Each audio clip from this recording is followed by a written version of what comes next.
மழை நிறைந்த ஒரு நாளில் மழை சற்று ஓய்ந்து ஈரம் மட்டுமே எஞ்சியிருக்கும் நேரம். பாலக்காடு அருகிலுள்ள ஒரு அரசு பள்ளி அமைதியாக இருக்கிறது. மாணவர்கள் வகுப்பறையில் படித்துக் கொண்டிருக்கின்றனர். திடீரென ஒரு சைரன் ஒலிக்கிறது. எல்லோரும் ஆவலுடன் வெளியே பார்க்கின்றனர். ஒரு பெரிய வாகனம் வந்து நிற்கிறது. அதிலிருந்து ஒரு இளைஞர் இறங்குகிறார். சுமார் 30 வயது இருக்கலாம். உற்சாகமானவர், அதிகாரப்பூர்வ உடையில். இவரை பார்த்தால் அவர் மாவட்ட ஆட்சியர். ஆட்சியர் நேராக பள்ளியின் அலுவலகத்திற்கு செல்கிறார். அங்கே முதல்வர் திருமதி லதா டீச்சர் இருக்கிறார். ஆட்சியர் கூறுகிறார், டீச்சர், நான் ஸ்ரீகுமார் சாரை பார்க்க வந்தேன். லதா டீச்சர் ஆச்சரியத்துடன் கேட்கிறார், ஸ்ரீகுமார் சாரை எதற்காக? ஆட்சியர் பதிலளிக்கிறார், நான் பழைய காலத்தில் சாரிடம் ஒரு கடன் வாங்கியிருந்தேன். அதை திருப்பிக் கொடுக்க வந்தேன். லதா டீச்சருக்கு ஆச்சரியம். என்ன சொல்கிறீர்கள்? உங்கள் பெயர்? எப்போது கடன் வாங்கினீர்கள் என்று ஆவலுடன் கேட்கிறார். அப்போது ஆட்சியர் கூறுகிறார், என் பெயர் அருண். நான் இந்த பள்ளியில் படிக்கும்போது ஸ்ரீகுமார் சார் என் ஆசிரியராக இருந்தார். சார் எல்லோரிடமும் அன்பாக நடந்து கொள்வார். மிகவும் நல்ல மனிதர். தினமும் எங்களிடம் ஒரு கேள்வி கேட்பார். ஒரு நாள் உனக்கு 100 ரூபாய் கிடைத்தால் என்ன செய்வாய் என்று கேட்டார். எல்லா மாணவர்களும் கூறினர், நாங்கள் ஐஸ்கிரீம் வாங்குவோம், சாக்லேட் வாங்குவோம், வீடியோ கேம் விளையாடுவோம் என்று. ஆனால் அருணின் முறை வந்தபோது அவன் கூறினான், சார், என் அம்மாவுக்கு கண்ணில் பிரச்சனை இருக்கிறது. தைக்கும்போது ஊசி கையில் குத்துகிறது. அதனால் 100 ரூபாய் கிடைத்தால் நான் அம்மாவுக்கு ஒரு கண்ணாடி வாங்கி கொடுப்பேன். இந்த பதிலை கேட்டு ஸ்ரீகுமார் சார் அருணிடம் கேட்டார், உன் அம்மாவுக்கு என்ன பிரச்சனை? அருண் கூறினான், சார், என் அப்பா இறந்துவிட்டார். அதன்பின் அம்மா மட்டுமே எல்லாவற்றையும் பார்த்து கொள்கிறார். உணவு, உடை எல்லாம் அம்மா கஷ்டப்பட்டுதான் எனக்கு தருகிறார். ஆனால் இப்போது அம்மாவுக்கு வயதாகிவிட்டது, கண்கள் சரியாக தெரியவில்லை. கிழிந்த துணியை தைக்கும்போது ஊசி கையில் குத்துகிறது. அதனால்தான் கண்ணாடி வாங்க வேண்டும் என்றேன். இதை கேட்டு ஸ்ரீகுமார் சார் அருணுக்கு 200 ரூபாய் கொடுத்தார். அருண் கூறினான், சார், 100 ரூபாய் போதும். ஆனால் சார் கூறினார், நீ இதை வாங்கிக்கோ, மீதியை கையில் வைத்திரு. அதன் பின்னரும் சார் அருணுக்கு பல உதவிகள் செய்தார். மற்ற ஏழை மாணவர்களுக்கும் சார் எப்போதும் ஏதாவது நன்மை செய்து வந்தார். இப்போது அருண் கூறுகிறான், நான் அந்த கடனை திருப்பிக் கொடுக்க வந்தேன். லதா டீச்சருக்கு மிகவும் ஆச்சரியம். இப்படியெல்லாம் நடக்குமா என்று அவர் யோசிக்கிறார். ஆனால் ஸ்ரீகுமார் சார் இப்போது பள்ளியில் இல்லை. டீச்சர் சாரின் வீட்டு முகவரியை கொடுக்கிறார், இங்கே போய் பாருங்கள். அருண் அந்த முகவரிக்கு செல்கிறான். ஆனால் அங்கு வேறு யாரோ வசிக்கின்றனர். அவர்கள் கூறுகின்றனர், ஸ்ரீகுமார் சார் இந்த வீட்டை விற்றுவிட்டு திருச்சூருக்கு மாறினார். அவர்கள் ஒரு புதிய முகவரியை கொடுக்கின்றனர். அருண் திருச்சூருக்கு பயணமாகிறான்.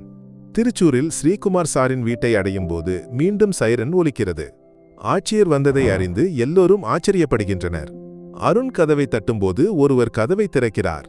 அது ஸ்ரீகுமார் சாரின் மகன் வினோத். அவன் கேட்கிறான், உனக்கு யாரை வேண்டும்? அருண் கூறுகிறான், நான் ஸ்ரீகுமார் சாரை பார்க்க வந்தேன். நான் சாரிடம் கடன் வாங்கியிருந்தேன், அதை திருப்பிக் கொடுக்க வந்தேன். ஆனால் வினோதின் முகம் மாறுகிறது. வினோத் ஒரு நல்ல மனிதன் இல்லை. அவன் 4 மாதங்களுக்கு முன்பு தன் தந்தையை ஒரு அனாதை ஆசிரமத்தில் விட்டுவிட்டான். இப்போது அவன் தனியாக அந்த வீட்டில் வசிக்கிறான். வினோத் கூறுகிறான், அப்பா வெளியூர் போயிருக்கிறார். 2 நாட்கள் கழித்துதான் வருவார். பணத்தை என் கையில் கொடு. ஆனால் அருண் ஒரு ஆட்சியர் இல்லையா? அவனது முகமும் பேச்சும் பார்த்து வினோத் உண்மை பேசவில்லை என்பது அருணுக்கு புரிந்தது. அருண் கூறினான், இல்லை, நான் சாருக்கு நேரடியாக கொடுக்க வேண்டும். சார் எங்கே இருக்கிறார்? வேறு வழியின்றி வினோத் உண்மையை சொல்கிறான். நான் அப்பாவை ஒரு அனாதை ஆசிரமத்தில் விட்டேன். அங்கேதான் அப்பா இருக்கிறார். இதை கேட்டு அருண் அதிர்ச்சியடைகிறான். இருப்பினும் அவன் வினோதிடம் அனாதை ஆசிரமத்தின் முகவரியை கேட்கிறான். வினோத் முகவரியை கொடுக்கிறான். அருண் திருச்சூரில் உள்ள அந்த அனாதை ஆசிரமத்திற்கு செல்கிறான். அனாதை ஆசிரமத்தில் அவன் வந்தவுடன் மீண்டும் சைரன் ஒலிக்கிறது. ஒரு பெரிய அதிகாரி வந்ததை அறிந்து எல்லோரும் ஆவலுடன் கூடுகின்றனர். அருண் கூறுகிறான், ஸ்ரீகுமார் சார் இங்கே இருப்பதாக கேள்விப்பட்டேன். அவரை பார்க்க வேண்டும். அவர்கள் ஸ்ரீகுமார் சாரை அழைத்து வருகின்றனர். சார் ஒரு கட்டிலில் படுத்திருக்கிறார். வயதாகிவிட்டது, பலவீனமாக இருக்கிறார், நினைவாற்றல் குறைவும் உள்ளது. அருண் சாரிடம் சென்று கேட்கிறான், சார், உங்களுக்கு உடல் நலம் சரியா? சார் கூறுகிறார், நீ யார்? எனக்கு யாரையும் நினைவில்லை. அப்போது அருண் கூறுகிறான், சார், நான் தான் அருண், உங்கள் மாணவன். பழைய காலத்தில் நான் சிறுவனாக இருந்தபோது உங்கள் வகுப்பில் என் அம்மாவுக்கு கண்ணாடி வாங்க 200 ரூபாய் கொடுத்தீர்களே. நான் 100 ரூபாய் போதும் என்று சொன்னபோது நீ இதை வாங்கிக்கோ என்று சொன்னீர்கள். நான் தான் அந்த அருண். இதை கேட்டு ஸ்ரீகுமார் சாருக்கு மிகவும் மகிழ்ச்சி. கண்கள் கலங்குகின்றன. சார் கூறுகிறார், என்ன மகனே விசேஷம்? எதற்காக வந்தாய்? அருண் கூறுகிறான், சார், அந்த கடனை திருப்பிக் கொடுக்க வந்தேன். சார் கண்ணீர் விட்டு கூறுகிறார், நீ 200 ரூபாயை திருப்பிக் கொடுக்க இத்தனை ஆண்டுகள் கழித்து வந்திருக்கிறாய். ஆனால் என் மகன் வினோத், நான் அவனை வளர்த்தேன், படிக்க வைத்தேன், ஆளாக்கினேன். ஆனால் அவன் என்னை இந்த அனாதை ஆசிரமத்தில் விட்டுவிட்டான். இதை கேட்டு அருண் ஒரு கணம் திகைக்கிறான். பின்னர் கேட்கிறான், சார், உங்கள் அறிவுரையை கேட்டுதான் நான் வாழ்ந்தேன். உங்கள் நேர்மையும் உண்மையும் என்னை ஒரு ஆட்சியராக்கியது. இப்போது நான் மக்களுக்காக பணியாற்றுகிறேன். இதை கேட்டு ஸ்ரீகுமார் சார் மிகவும் மகிழ்ச்சி அடைகிறார். உன் வெற்றியை பார்த்து எனக்கு பெருமைப்படுகிறது மகனே என்று கூறுகிறார். பின்னர் அருண் கூறுகிறான், சார், உங்களிடம் இந்த அனாதை ஆசிரமம் இல்லை. உங்களுக்கு தகுதியான இடத்தை நான் ஏற்பாடு செய்திருக்கிறேன். என்னுடன் வாருங்கள். சார் எவ்வளவு மறுத்தும் அருண் கேட்கவில்லை. அனாதை ஆசிரம மேலாளரிடம் பேசி ஸ்ரீகுமார் சாரை அழைத்து செல்கிறான். அவர்கள் அருணின் வீட்டிற்கு செல்கின்றனர். அது ஒரு பெரிய அரசு பங்களா. அங்கே குழந்தைகள் விளையாடிக் கொண்டிருக்கின்றனர். அருண் வீட்டை அடைந்தவுடன் குழந்தைகள் ஓடி வந்து கூறுகின்றனர், அப்பா வந்தார், அப்பா வந்தார். ஸ்ரீகுமார் சார் வாகனத்திலிருந்து இறங்கும்போது எல்லோரும் மகிழ்ச்சியுடன் வரவேற்கின்றனர். அருணின் மனைவியும் அம்மாவும் வருகின்றனர். அருண் தன் அம்மாவிடம் கூறுகிறான், அம்மா, இவர்தான் ஸ்ரீகுமார் சார். பழைய காலத்தில் உனக்கு கண்ணாடி வாங்க 100 ரூபாய் கொடுக்க சொன்னபோது 200 ரூபாய் கொடுத்தவர். அம்மா இதை கேட்டு மிகவும் மகிழ்ச்சியுடன் நன்றி கூறுகிறார். அருண் சாரிடம் கூறுகிறான், சார், இனி உங்களிடம் இந்த வீடு. இங்கே உங்களுக்கு அன்பும் மரியாதையும் கிடைக்கும். சாரின் கண்கள் மீண்டும் கலங்குகின்றன. நாட்கள் கடந்து செல்கின்றன. அருணின் குடும்பத்துடன் ஸ்ரீகுமார் சார் மகிழ்ச்சியாக வாழ்கிறார்.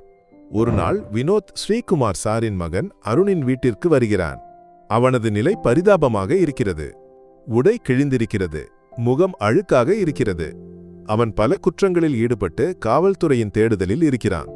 அவனது தொழில் தோல்வியடைந்து எல்லாம் இழந்துவிட்டான். வினோத் பாதுகாவலரிடம் கூறுகிறான், என் அப்பா இங்கே இருக்கிறார். நான் அப்பாவை பார்க்க வேண்டும். பாதுகாவலர் உள்ளே சென்று ஸ்ரீகுமார் சாரிடம் கூறுகிறார். ஆனால் சார் கூறுகிறார், என் மகன் எனக்கு இருந்து விட்டான். எனக்கு மகன் இல்லை. அவனை போகச் சொல்லுங்கள். பாதுகாவலர் வினோதிடம் இதைச் சொல்கிறார். இருப்பினும் வினோத் விடவில்லை. நான் அப்பாவை பார்த்தே ஆக வேண்டும் என்று கூறுகிறான். மீண்டும் பாதுகாவலர் உள்ளே சென்று சொல்கிறார். இறுதியாக ஸ்ரீகுமார் சார் வெளியே வருகிறார். வினோதை பார்க்கும்போது சாரின் மனது வலிக்கிறது. ஆனால் சார் கூறுகிறார், நின்னை நான் வளர்த்தேன், படிக்க வைத்தேன், ஆளாக்கினேன். ஆனால் நீ என்னை அனாதை ஆசிரமத்தில் விட்டுவிட்டாய்.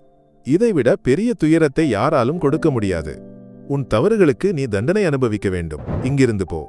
வினோத் எவ்வளவு முயன்றும் சார் மன்னிக்கவில்லை. அவன் திரும்பிச் செல்கிறான். சிறிது நேரம் கழித்து அருண் வீட்டிற்கு வருகிறான். பாதுகாவலர் வினோத் வந்த விஷயத்தை சொல்கிறார். அருண் எல்லாவற்றையும் புரிந்து கொள்கிறான்.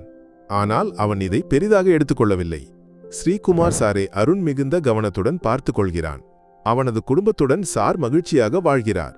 இந்த கதை நமக்கு ஒரு பாடத்தை கற்பிக்கிறது. நன்மை செய்தால் எத்தனை ஆண்டுகள் கழித்தாலும் அது நம்மை தேடி வரும்.